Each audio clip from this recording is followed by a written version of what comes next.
देखियो ये कलाकार के स्वीटी नाम से कुछ कहियो ना, पूछियो ना हाल समाचार। हेलो साथी सब, केना छी अहाँ सब? निक से छी कि नहीं? अहाँ सब निक से रहब त हमहू निक से रहबै। सुनो ना श्रोता सब। हाय गाइस, देखो हमार फैन सब। बाप रे कते देखो अबै छै। शायद हमरा सबके देखियो बनुकबा गलफुलिया वाली स्वीटी के अखन हमरा सब शूटिंग ये एकर फेस अहाँ के केहन लगे से बताओ कमेंट में। अगर निक लागे त से बताओ।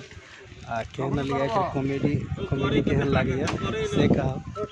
अगर निक लगे था तो लाइक कर देवे, कमेंट कर देवे, वीडियो के शेयर कर देवे। चैनल पर नया छे तो सब्सक्राइब कर देवे जल्द से जल्द। हाँ अहाँ सबके साथ रहत हमरो साथ रहते। अहाँ सबके बेसी सपोर्ट के जरूरी हमरा सबके। निक से करब, सपोर्ट कर दियो।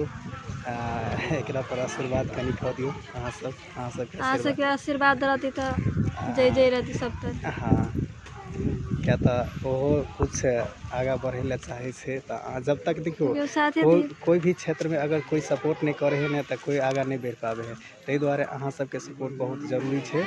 अहाँ सब सपोर्ट करियो, जते भ सके ओते शेयर कर दियो।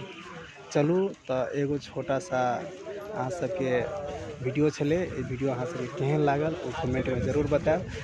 बाद में कि एकरो वीडियो के बारे में कुछ जरूर बताएब। तो चलो आगे के वीडियो में अपने मिले छी दोसर वीडियो में। तब तक के लिए बाय बाय।